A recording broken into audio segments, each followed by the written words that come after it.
یہ امام بخاری کے دادا استاد ہیں. آپ نے ایک روایت نقل کی اپنی المصنف کے اندر امام زہری سے. وہ فرماتے ہیں کہ خالق کائنات نے عالم ارواح کے اندر ایک نور کا درخت تخلیق فرمایا اور اس درخت کو شجرۃ الیقین کا نام دیا. یقین والا درخت. اس درخت کی خالق کائنات نے 4 شاخیں بنائیں. ایک شاخ عالم ارواح میں مشرق کی طرف چھا گئی, دوسری شاخ مغرب کی طرف چھا گئی, تیسری شمال کی طرف چھا گئی اور چوتھی جنوب کی طرف چھا گئی. اس درخت کے اوپر خالق کائنات نے ایک نور کا قندیل, ایک نور کا گھونسلہ بنایا اور خالق کائنات نے پھر نور مصطفیٰ کو ایک نور کے مور جیسی شکل دے کر اس گھونسلے کے اندر بٹھایا. عالم ارواح کی بات کر رہا ہوں. وہاں پہ اس نور نے, نور مصطفیٰ نے 500 سال تک خالق کائنات کی تسبیح بیان کی.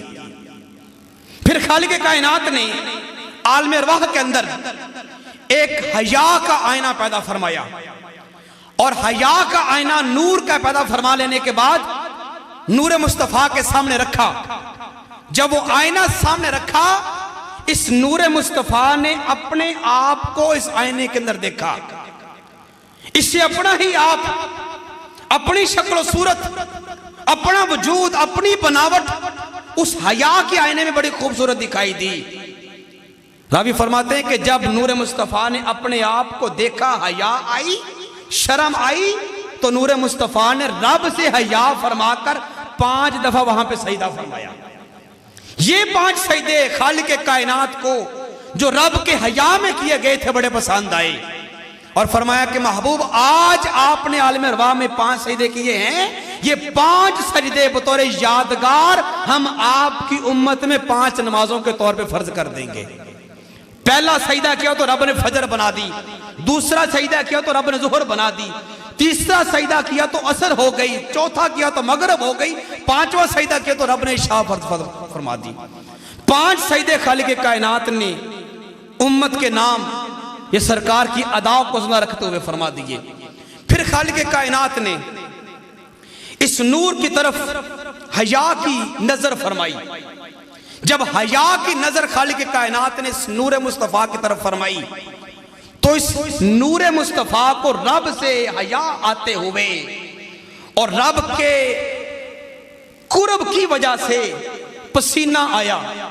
راوی کہتے وہ پسینہ نور کا پسینہ, چونکہ سرکار کو ایک مور جیسی شکل عطا فرما کے دی ہوئی تھی عالم ارواح میں, نورانی شکل میں تھے. جب اس نور کو پسینہ نور کا آیا تو راوی فرماتے ہیں کہ جو پسینہ سرکار کے سر مبارک کا تھا نا, خالق کائنات نے اس پسینے کے ساتھ سورج کو پیدا فرمایا, اسی پسینے کے ساتھ خالق کائنات نے چاند کو بنایا, اسی کے ساتھ تمام ستارے بنائے, اسی کے ساتھ 7 آسمان بنائے, اسی کے ساتھ جنتیں بنائیں, اسی کے ساتھ لوح محفوظ بنایا, اسی کے ساتھ رب نے قلم کو بنایا, اسی کے ساتھ خالق کائنات نے اپنے عرش کی تخلیق فرمائی. اور جو پسینہ سرکار کے سینہ مبارک کے اوپر آیا تھا, اس پسینے کو جب اکٹھا کیا, اس پسینے کے جب قطروں کو اکٹھا کیا گیا, سرکار کے سینے کے پسینے کے قطرے 1,24,000 تھے.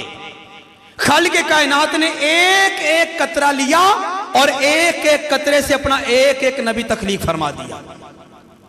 ایک قطرے سے آدم کو بنایا, دوسرے قطرے سے نوح کو بنایا, تیسرے سے ابراہیم کو بنایا, چوتھے سے شیش کو بنایا, 5ویں سے آدم کو بنایا, 6ٹھے سے ابراہیم کو بنایا, 7ویں سے عیسیٰ اور موسیٰ کو بنایا.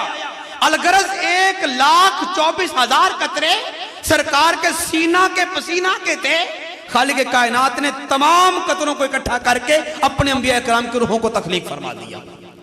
پھر خالق کائنات نے جو پسینہ آپ کے کانوں کے اوپر آیا ہوا تھا, اس پسینے کے ساتھ خالق کائنات نے تمام دنیا کے مجوسی, تمام عیسائی اور تمام نصرانیوں کو پیدا فرمایا.